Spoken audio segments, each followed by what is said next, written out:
Well, it's a slightly different Leading with Purpose podcast today. A, because it's also got visual and video for people to see, and B, because I'm actually, for a change, in the place of the person who I'm interviewing today, which is Barclays and the brilliant Kirstie Mackey OBE. And you, Kirstie, have this fab job title, which is Managing Director, Citizenship, UK and Europe at Barclays.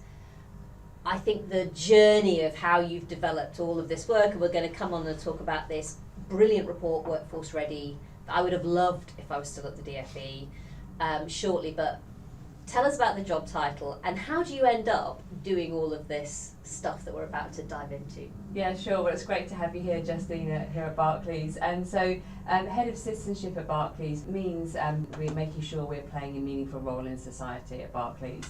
And that's done in a number of different ways. So, firstly, it's through running core initiatives, which I'll talk about a little bit in a moment. But it's also making sure that we are helping our colleagues who want to go out and support their local communities, and also making sure we're pulling in the insights we hear from charities, from partners, and the key external trends, and helping support the business and shaping them with things like their customer journeys for vulnerable customers.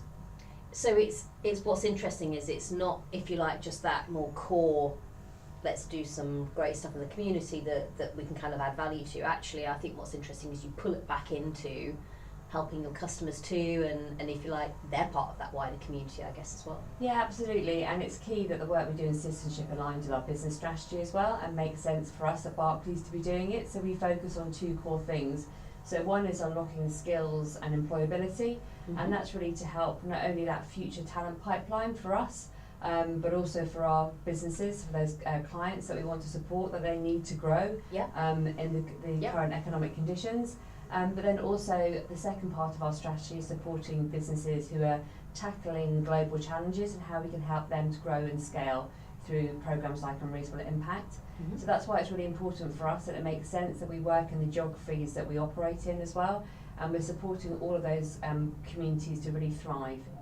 So let's come on to some of the practical stuff that has come out of that. And I know, you, in a sense, this is very much the journey you've been on within Barclays. So tell us a little bit about how you end up in this particular role and where it all starts. LifeSkills has been going for what, 12 years now? Yeah. So let's just go back to the beginning and, in a sense, fast track through to where we are now with that programme. Sure, I think like many people, having children is a pivotal point in your life where you really start to think and reflect about your career choices. And because of my personal situation, I knew I was going to have to come back full time and work. But it really made me think that I wanted to do something more meaningful. And so I spoke to my head of department. And you were sort of in marketing, I was in media relations. Media relations, okay. Right. And crisis communications is quite hard when you've got two small children with a close age gap, as I discovered. And their own crises going. Exactly, and their own sleepless nights. So I wanted to do something a bit more with purpose. So then moved over to a broader citizenship role. And I was very fortunate to have a great chief exec, Ashok Vaswani, who said, we do so many great things in society, but I don't really see Barclays talking about it. We're not really known for it. And when I had a look at what we were doing, we weren't really making a significant impact, and we weren't tackling those issues that were most important. And sort of 13 years ago, we started to develop the programme. Youth unemployment was at its highest, so there's 1 million young people unemployed. And so when I looked to see why is it they're unemployed, a lot of companies and charities were helping those already neat. But when I look back, I was like, why is education not supporting these young people? Why aren't they leaving school work ready? And then I looked at research from the CBI, from the FSB, Federation of Small Businesses, and they were all saying young people weren't leaving school work ready. And that's because their careers division had been cut quite considerably. And there's always been a bit of a debate around the quality of it, even if it's there, is it any good? Exactly, and so that's when I looked to see, is there a role for Barclays to play? And really working and developing life skills hand in hand with speaking to different charities, different teachers, different consultancies to help shape the programme and see what was missing and how we can support the education system. So what we wanted to do is, rather than add on the burden of teachers, how can we make sure it's all curriculum linked? How can we make sure it's the right content they needed at the right time? And 12 years later, it's been an incredibly successful program. I think it's in 94% of schools. Yeah. It's also a broader push that your customers and people can just generally take advantage of. So I guess maybe tell us a bit of your reflections, Kirstie. I mean, it must have been amazing seeing, if you like, an idea. You know, you've identified the right issue, you start to think about, well, what can we meaningfully do about it, given that we're a major bank? Yeah. You've then started to get on with that, and actually, it works. Tell us a little bit about how you then kind of developed it over time, and almost the challenges as well. I think sometimes it's easy to say, oh, this was an amazing success, and it has been a massive success. But I'm going to guess, you know, that you had to keep it on track at times. Yes, absolutely. So I think, firstly, I think the reason why it's been successful is because it's been built in partnership with business and with education. So rather than us doing it in isolation, that's been critical for us really shaping the programme. So I think that's been one of the key successes for us. I think a couple of reasons it's been successful is, one, the quality of the programme. So we're really, really clear to make sure that all the teaching resources are really good quality. And I think 90% of teachers have recommended the resources as being high quality. So that's been really important for us as well. The scale was important at the time because I wanted to make sure that every young person can have access to the programme. So not only is it through schools, but there's also a website where young people can go and also work at their content at their own pace. So basically what, if they Google Barclays, LifeSkills, they can find all of this stuff, whether or not their school's doing it. Exactly, and there's the other part of that is that we've open sourced all content. So as long as if you're a charity, if you're a youth club, if you're a fire station and you want to teach life skills, you can, it's all there. My only stipulation is you don't charge a young person for the content or the programme. And so that's also been successful, the broad reach and the open source of the data that we've got and all the information and quality of learning. I think the other part for us, that the scale is obviously important because the scale of the issue is so large, but what's been really important is the quality of the programme, the impact it's having on individuals, because if it doesn't have any impact on the young person, there's no point in us doing it. The scale is great, but it has to be meaningful. And the impact that we're seeing is improvement in motivation to study for young people, improvement in aspirations. They have a clearer idea of what skills we employers are looking for, because that's always a bit of a mystery, I think, to young people. And they also feel better at managing their finances as well. So these impacts, I think, are the most important part of the programme for me personally. But the programme has grown enormously. So we started purely with secondary. We now start at primary school, and we go right up through to adults now as well. And it's incredible because one of the points you make in this report, which is brilliant, is almost a further point, which is I've always believed that everyone's great at something. Yes, absolutely. And often that something isn't an academic something, but whilst you're in school, you don't really get to focus on it. And so part of what LifeSkills, I think, is doing for some young people who are a bit more disengaged from education and just think, oh, you know, I'm rubbish at all this school stuff. It's enabling them to see this broader version of themselves that is there, that is highly valuable and brilliant at all these other things. And it's probably worth just being absolutely clear how broad you've seen and defined life skills as, because I think some people listening to this might just think it's a bit of financial literacy, mathsy stuff, but actually it's much, much more than that. So let's just kind of run down the list in a sense of the kinds of things you focused on. And I think that's it. When we started the programme, we tested out our first resources. I remember we went to a school that you can actually see Canary Wharf from their school, and most of the young people said, oh, working in somewhere like Barclays, like Canary Wharf, isn't for me. I don't have the skills. And I found that really sad, because when you sat and spoke to them, they were doing so much outside of school, whether it was playing in a football team or whether it was caring for relatives. And I think it's harnessing those skills and getting young people to realise that all the things they learn in their life are actually really useful for the workforce. And so the programme has got such a variety of content, but we've really focused it more recently on those core transferable skills that young people need. And the reason we focused on those is because... Which in layman's terms is stuff you need for any role. Exactly.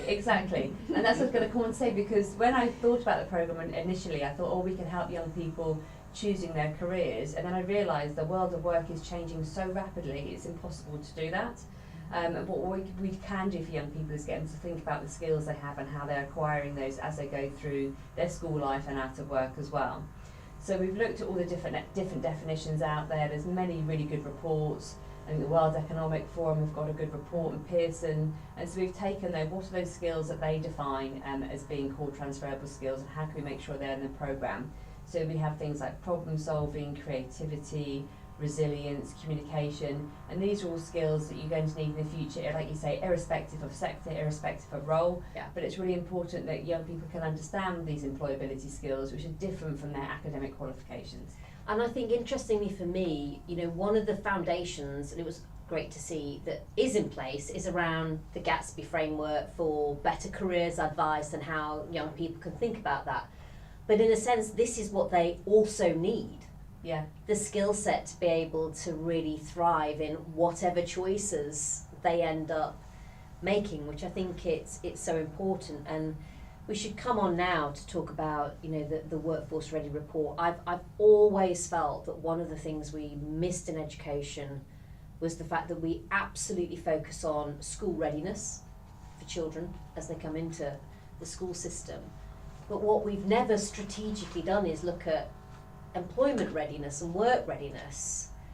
And actually, I think one of the reasons for that is just this preoccupation with academic and knowledge and skills, which is understandable.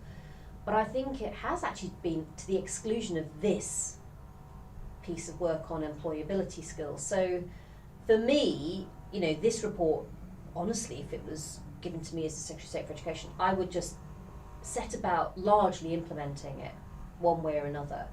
So let's come on to the report, talk about, in a sense, what's in it, how you've approached, because in a sense, so you do the 12 years of life skills, you're learning in a way what works, what doesn't work, the challenges, the context. And I think this is really the culmination of all of that to say, actually, if it wasn't just Barclays, it was a formal approach on this that every child in the system gets. Yeah. Here's how we do it. So let's kind of come on to talk about how you pulled this report together. Yeah, and I think, like you said, every young person has something to offer as well. And I think what we've learned over the last 12 years for young people, if you can unlock something, a skill they have, or help them with their aspirations, it does actually improve their study and their motivation to study. And that's what we've seen time and time again. Mm-hmm. But you see that every young person does have a different skill to offer, does have a different career path. And I think that's what we're really keen to make sure, that every young person is leaving school equipped best for life and for work as well. And that's really at the heart of the report. And like, as you say, sharing the learnings that we've got and what we think works and what doesn't work as well. So we had 5 recommendations. So and this is really looking at what are the barriers that we've seen to this, and actually what the challenges we face and how we can help use those learnings to see what needs to be improved. And the first one is really important, is around having a taxonomy of skills. And I think at the moment there's a disconnect between what businesses want and what schools are providing as well. And we know that from speaking to businesses, that 9 out of 10 businesses actually would state employability skills as equal importance to the academic skills as well. I think that's spot on, certainly within the Purpose Coalition. It's crucial. And also it's part of the level playing field effort, because part of, I think, what builds some of these skills is the journey that people go on in that earlier life and what they learn from overcoming those challenges that they may face. And so actually this is exactly where they can hone up those skills to be really employer valued. Yeah, and I think so. As if teachers are talking to young people about the skills and employability skills, and they're the same as when they go for a job interview, it's going to be a lot easier for young people to see. And I think we need to remember that young people have had a particularly hard time, I think, the last 5 years with COVID, the impact on mental health as well. So I think it's our role to make it a little bit easier for young people. And so having a common framework, perhaps through Skills England, and what businesses are looking for, how we can make sure that's embedded within the school environment, I think will really help. So it's really just having a consistent language, a common definition. We know we can do this because actually enough people have talked about it around the world to sort of be able to say broadly it's this. As you say in the report, there's a World Economic Forum definition that's probably broadly fit for purpose. So first thing is, let's nail the definition of what we are talking about and what it encompasses. And I just think that's so, it's the foundation stone for being able to then do a strategy. Exactly. So that's why it's so important. And then that will help with signposting, with demonstration of those skills, and also assessing those skills as well, which having that taxonomy is the first stop that we think is really, really important to do. And for anyone watching this podcast, you might be thinking, oh, come on, definition, really? Are we at that stage? And the answer is, yes, we are actually. And this is why this matters, because we're not even on first base, in a sense, policy-wise, of having a proper strategy to start shifting the dial on all this. At the moment, it is a Barclays LifeSkills strategy, but we can achieve even more if we start to nail this down in policy. So first thing is get the definition. Second recommendation is really around the core way we might implement it, isn't it, Kirstie? Yeah. And there's multiple ways of teaching employability skills to young people as well. And I think you said through the Gatsby benchmark, there's also various different ways that we can do that. But I think the curriculum review enables an opportunity for it to be more systematic throughout schools. And we certainly see there's a benefit in having a whole school approach. So making sure that it's embedded in the curriculum for teachers, I think would be really helpful in terms of outcomes for young people. And also there's a lot of other work beyond even the life skills that's out there to draw. And I can think of charities like Young Enterprise doing brilliant stuff, including in primary schools, on that side of things, that have at the core of them really life skills and all of this. And so I think what's exciting about it is, yes, it needs to be woven quite formally and sort of thoughtfully through the curriculum, but actually really it just enables schools to pick up what's already there and use it more systematically, doesn't it? Exactly. And I don't think that every young person needs to have life skills. I think it needs to be a different interventions from different charity partners, not only life skills as being the only source. There are amazing charities out there running different things. I think it's important about employability skills. I think more broadly about enterprise as well. Those young people might want to start to think about their own business is a really important skill to have. There are many different programs and charities out there who run really impactful programs. So this is just about what the framework is needed. Absolutely. And we would be one of those interventions, because I think it's great for young people to have a range of different employers, a range of different charities seeing them, because those will spark different things in young people. And in a sense, what you're proposing is that crucial framework that can then crowd in more strategically all the stuff that's already out there. And I think that's what's just so simple but powerful about it. So we're going to define it, we're going to weave it through the curriculum so that we know exactly where we need to plug holes, and then the next thing is clearly we need to make sure it's happening, don't we? Yeah, exactly. And that's where the third recommendation comes in. So the last three are all about how we embed it in the whole school. And that's where we've seen schools embedding employability throughout every school, rather than one teacher picking it up in one lesson. It has greater impact as well. So we'd like the new Ofsted inspection framework to have an explicit focus on work readiness and employability skills. And that will be assessed as well throughout the school. And then also that will help with senior leaders who want to prepare their institutions for greater accountability. And we'll also look at making sure we have quality and progressive learning experiences for young people. And I think I was thinking about this as I went through the report. I think there's some really interesting ideas here. So I know that any teacher listening to this, when you just said the word Ofsted, a slight chill may have run through them. But actually, I think it highlights in a sense how Ofsted probably needs to change, because probably the best people to be part of that, has this all happened in the way we want, maybe employers. And so although today's version of Ofsted very much looks at that almost rear view mirror of an education system, which is knowledge, academics, skills, etc., what do kids know? Of course, probably having teachers inspect teachers is a great way of doing that. But if you come to workforce ready and employability, probably getting some employer people involved in really them having a look at whether they think schools are doing this effectively might be a really good way to almost revitalise thinking within Ofsted, and to, in a sense, take that organisation and remind it that it's sort of education with a purpose, and one of those key purposes is surely enabling children to connect up with opportunity, and it's not just a theoretical exercise of can they pass exams. Exactly, and I think also that all of our recommendations are not designed to place additional burden on teachers. We want to be there to help teachers, because I believe that it's responsibility of government, education and business to work together to make sure young people are leaving work ready. So it's not an additional burden, but I think that will be a really good point if the Ofsted inspection, it could be engaged in the, sorry, I've lost my phone. It could be it could be embedded in the Ofsted inspection framework. Yeah. And I think I agree about the teacher piece, and we're going to come on to that in a second, because I think in my very personal experience as being education secretary, you know, overwhelmingly so many teachers have this on their agenda for that broader personal development that they want to help the children in their class and, you know, in lessons develop. So in a sense, I think part of the challenges at the moment is we're not just, if you like, missing helping the children develop as strategically their skills.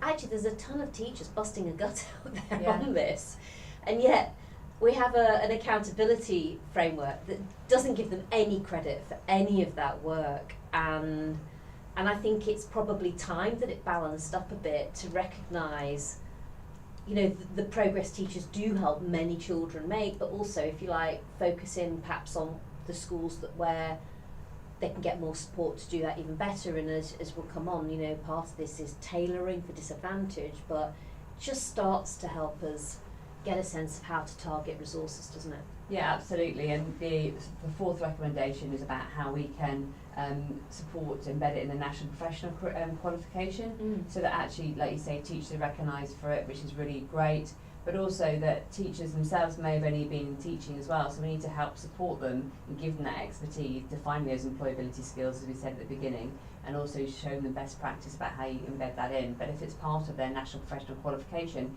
at least it will be recognised for them as being an important part of their teaching journey. Yeah, and teacher continued professional development is absolutely vital, and it's certainly something I focused on an awful lot at the DFE, and we introduced a sort of early years careers framework because we were losing lots of teachers at the beginning of their career, and I think it was really clear to me that if you supported them with a more structured approach, actually when they hit those challenges, they would be learning moments as opposed to moments when they were going home thinking, oh God, this role's a nightmare, I think I might just go and be an accountant or something. But I think those opportunities lie all the way through the career, and you know, in the same way that we've seen, for example, sustainability go through this very similar path for Planet, so that it's much more woven across education now as a concept than it ever has been in the past. And there are some teachers who are particular specialists in doing that especially well. I think employability probably sits alongside that as something that all teachers, all leaders need to have a sort of core understanding of, which is why that proposal's so right, the fourth one. But actually, you'll get some that are really innovative and really experiment on it, and in a sense, they can drive the best practice. I could see this being woven into the National College of Teaching, you know, and so there's, the Chartered Institute of Chartered Teaching, I can't remember what it's called, but anyway, I definitely launched it, but it's important because it's almost like the professional body for teachers. And so you could start to see how the more formally you weave it in, then, you know, the more it will seep across the whole of the architecture of how teachers develop themselves. Yeah, absolutely. And then our fifth recommendation is all around having a framework particularly for more disadvantaged young people.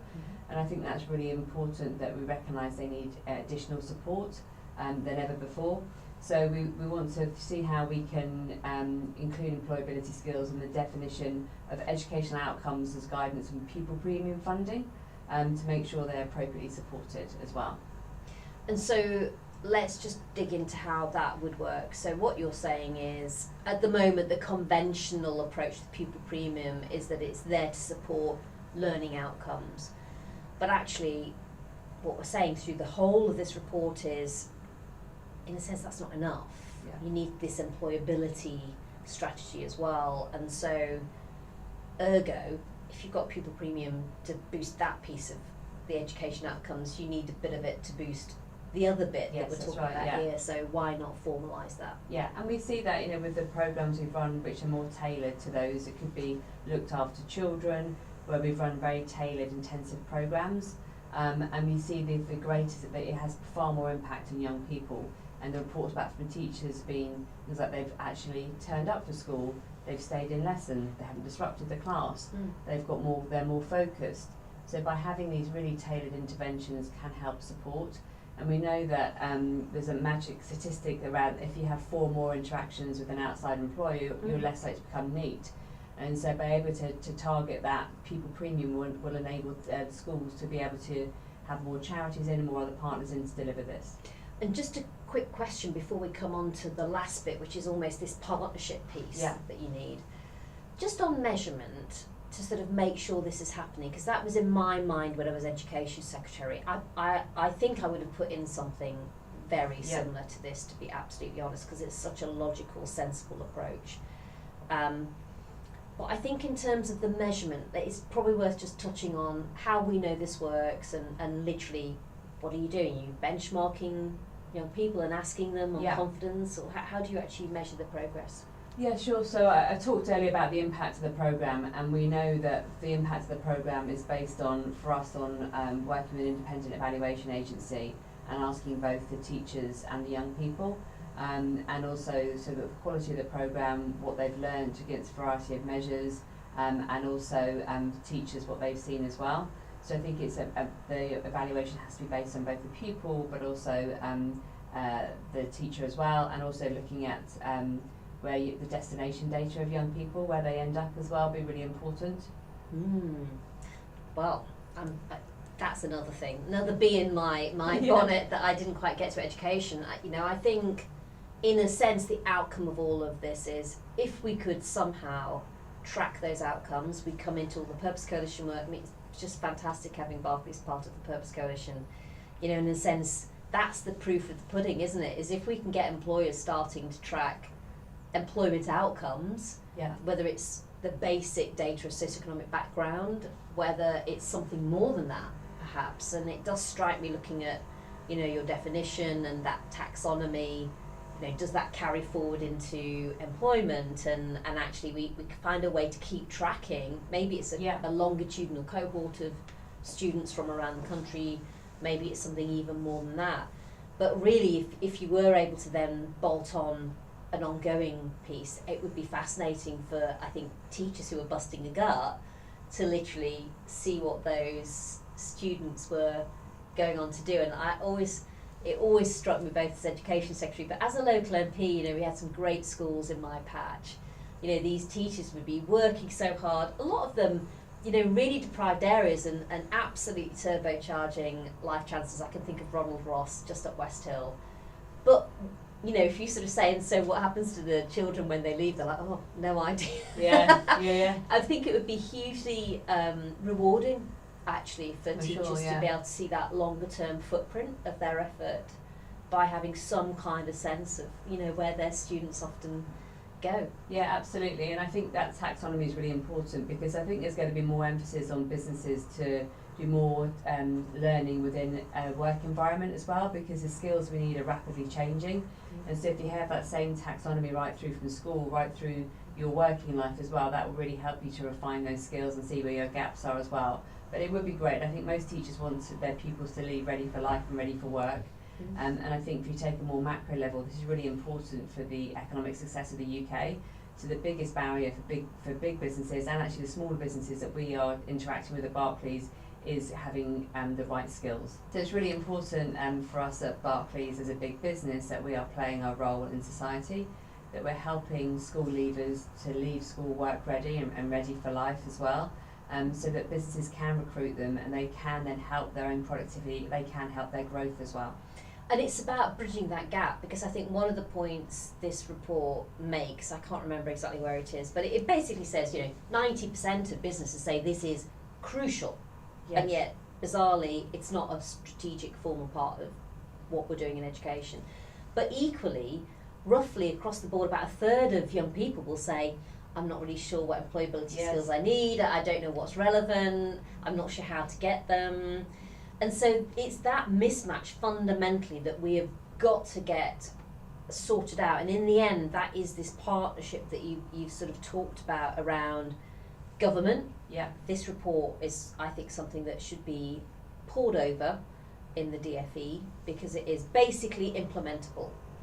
And I, genuinely think I'd like to think I'd have come up with something probably like this if I'd stayed and been able to do this work. but it's also business, you've set that out, and then it's schools. It's that partnership, isn't it, that Absolutely. is the alchemy as to how this actually works. Yeah, and without that it won't work as well, and we all need to play a role as well, so there's benefits to all for getting this right. So I'd encourage any businesses who aren't involved in helping young people to do so. There's many different ways you can do that, so there's fantastic charity partners or initiatives out there. Yep. You can contact your local school and see what support they need as well, because it is important. It's important for you to have a future talent pipeline as well, to think about that, and also, as I said, helping other businesses to grow.